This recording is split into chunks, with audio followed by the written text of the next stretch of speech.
সেদিন রাতে খাবার খেয়ে আমি একটু টিভি দেখছিলাম। অঞ্জনের ঘরে উকি দিয়ে দেখলাম ও ল্যাপটপে কাজ করছে। তাই ওকে ডিস্টার্ব না করে একটা চুমু খেয়ে আমি ডাইনিং রুমে চলে আসলাম। আর মোবাইল নিয়ে ঘাঁটতে ঘাঁটতে মনে মনে আমাদের পুরোনো দিনগুলোর কথা ভাবছিলাম।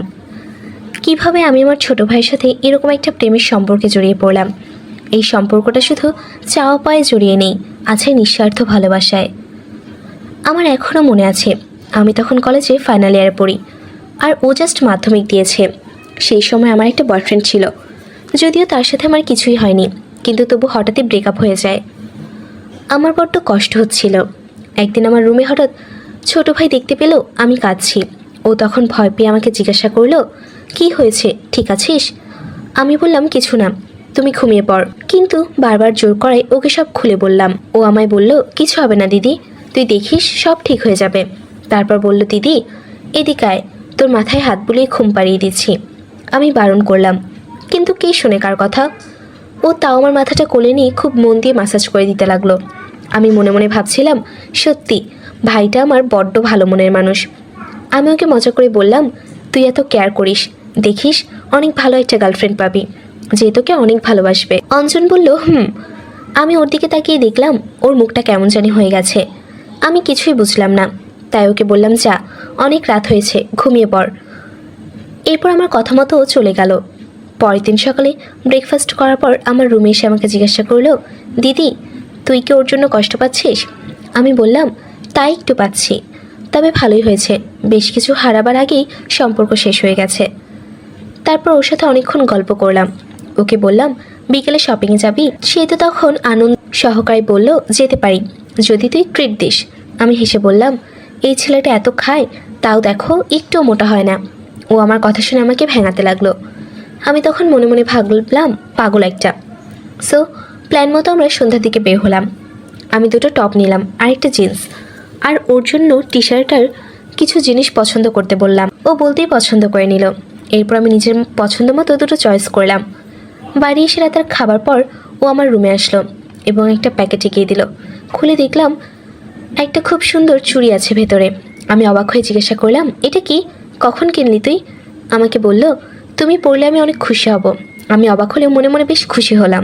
এই বেশ কিছুদিন পর একদিন আমার খুব জ্বর আসলো। রাতে অনেক কষ্ট হচ্ছিল, তাই বাধ্য হয়ে আমি ওকে বললাম, ভাই যদি জেগে থাকিস তো আমার রুমে এসে একটু জল দিয়ে যা প্লিজ। একটু পরে ও আমার রুমে এসে আমার অবস্থা দেখে ভয় পেয়ে গেল। তারপর সারা রাত আমার মাথায় জলপট্টি দিয়ে দিল। আমি ভোরের থেকে ঘুম ভেঙে দেখলাম বেচারা আমার পায়ের কাছে বসে ঘুমিয়ে পড়েছে। ওকে দেখে আমার মনটা কেঁদে উঠল।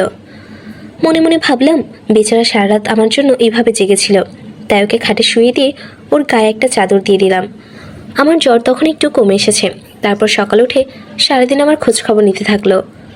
ও এমনিতে আমার কেয়ার করতো আগে থেকেই, বাট এবার যেন একটু বেশি মনে হচ্ছিল ব্যাপারগুলো, যেন একটা পজিটিভ ব্যাপার ছিল ওর মধ্যে। যাই হোক, আমি কিছু বললাম না, ভাবলাম হয়তো আমাকে নিয়ে বেশি চিন্তা করছে। এইভাবেই সব চলতে থাকলো। জাস্ট একটা জিনিস লক্ষ্য করলাম, ওর আমার প্রতি কেয়ার জিনিসটা অনেকটা বেড়ে গেছে। মাঝে মাঝে মনে হচ্ছিল ও আমার গার্জিয়ান। জিনিসটা আমার একটু ভালো লাগলো, একটু আজবও লাগছিল। কোনো বয়ফ্রেন্ড তার গার্লফ্রেন্ডকে শাসন করছে এমন লাগছিল আমার কাছে। এই বেশ কিছুদিন পর একদিন রাতে আমি বাথরুমে যাওয়ার সময় দেখতে পেলাম ওর রুম থেকে কেমন যেন একটা আওয়াজ আসছে। এরপর ওকে ডেকে কোনো উত্তর পেলাম না।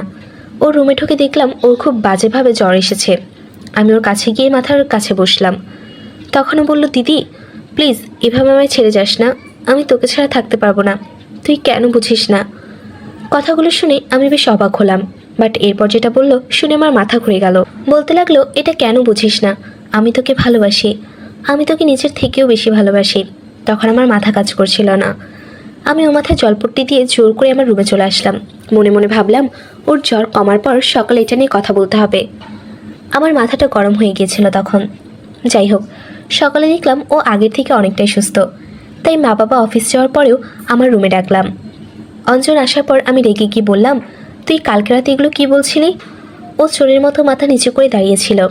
এটা দেখে আমার মাথা আরও গরম হয়ে গেল। আমি ওকে আবার বললাম, তোর লজ্জা করে না আমাকে নিয়ে এরকম ভাবতে? তোর মতো ভাই থাকার চেয়ে না থাকা অনেক ভালো। যা তুই এখান থেকে, আমার সামনে থেকে বের হয়ে যা, একদম আমার সামনে আসবি না, আমার সাথে কোনো কথাও বলবি না। আমি বুঝতে পারলাম আমার কথা শুনে ও চোখে জল নিয়ে ঘর থেকে বেরিয়ে গেল। এরপর প্রায় 2 সপ্তাহ ওর সাথে আমার কোনো কথা হয়নি, এমনকি তেমনভাবে আমার সামনেও আসতে দেখিনি। একদিন ছোটো মামাকে জিজ্ঞাসা করলো, আচ্ছা অঞ্জনের কিছু হয়েছে নাকি? ছেলেটার শরীর ভালো না, আর বেশ কিছুদিন ভালো করে খাচ্ছে না। এটা শুনে আমার একটু খারাপ লাগলো, তাই সেদিন রাতে সবাই ঘুমানোর পর কিছু না বলে আমার রুমে ঢুকলাম। আমি তখন দেখতে পেলাম সে বালিশে ফুপিয়ে কান্না করছে। ওকে দেখে আমার একটু খারাপ লাগলো। তখন মনে মনে ভাবলাম সেদিন ওভাবে বলা উচিত হয়নি, কিন্তু ও যেটা করেছে সেটাই বা কিভাবে মেনে নেই। মা আলাদা হলেও আমাদের বাবা একজনই। এরপর আমি ওকে ডাকলাম। আমার কথা শুনে ও চোখ মুছে উঠে বসলো। আমি ওকে জিজ্ঞাসা করলাম, তোর দাবি কি বল? শুনলাম খাচ্ছিস না, কি হয়েছে তোর? সে আমাকে বলল, কিছু না। আমি রেগে গিয়ে বললাম, কি চাস তুই? ও বলল, প্লিজ এভাবে কথা বলিস না আমার সাথে, আমি জাস্ট আর নিতে পারছি না। আমি তোর সামনে যাইনি, তাহলে এরকম করছিস কেন? নাকি তোর আমাকে সহ্য হচ্ছে না? আমি মরে গেলে কি তুই হ্যাপি থাকবি? ওর কাছ থেকে আমি এ ধরনের কথাবার্তা আশা করিনি, তাই ওর কথা শুনে আমার খুব খারাপ লাগলো। তখন আমি ওকে বুঝিয়ে বললাম, দেখ ভাই, এভাবে হয় না, আমি তোর দিদি হই, এগুলো কি ভাবছিস আমাকে নিয়ে? মাথা ঠিক আছে তোর? দেখ বাবু, পাগলামি করিস না, তুই অনেক ভালো একজনকে পাবি যে তোকে সামনে রাখবে। ও আমাকে বলল, আমার কাউকে লাগবে না, আমি তোকে নিজের সবটাতেই ভালোবাসি। এই বলেই কাঁদতে লাগলো।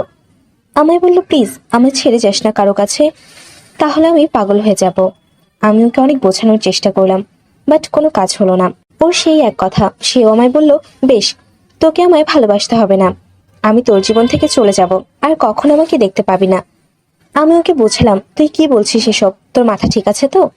শেষে আমি রেগে গিয়ে বললাম, কি চাস তুই? আমাকে একা পেলে তোর সব শখ মিটে যাবে তো? তোর যা ইচ্ছে কর আমার সাথে, আমি বাধা দেব না। আর চাপ নিস না, আমি এখনো কারোর সাথে লাগাইনি, তোর জন্য ভালোই হবে। আমি আগে কাঁপতে কাঁপতে ওকে সব বললাম। তখন আমার চোখে জল চলে এসেছিল। এরপর সবকিছু ফেলে দিয়ে ওকে বললাম, কি হলো, বসে আছিস কেন? চুপ করে করবি তো কর, যা ইচ্ছে কর। আমার কথা শুনে ও একটা চাদর নিয়ে আমাকে ঢেকে দিল। তারপর হঠাৎ আমায় জড়িয়ে ধরে কাঁদতে লাগলো। আমায় বলল, দেখ, আমার তো এগুলো নিয়ে কিছু আসা যায় না, আমার সাথে কেমন এমন করছিস?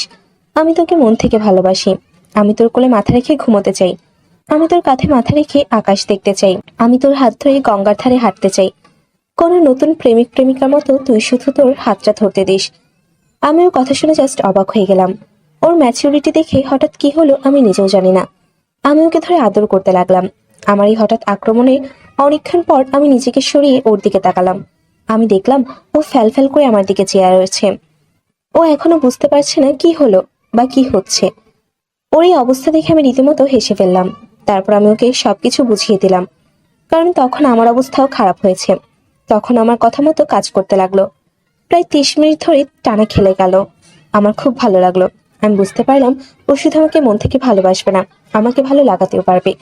সেদিনের পর থেকে আমাদের নিয়মিত খেলাধুলা শুরু করলাম। বন্ধুরা, আজকে গল্পটি কেমন লাগলো কমেন্ট করে জানাও। আসি বন্ধুরা, টাটা, বাই বাই।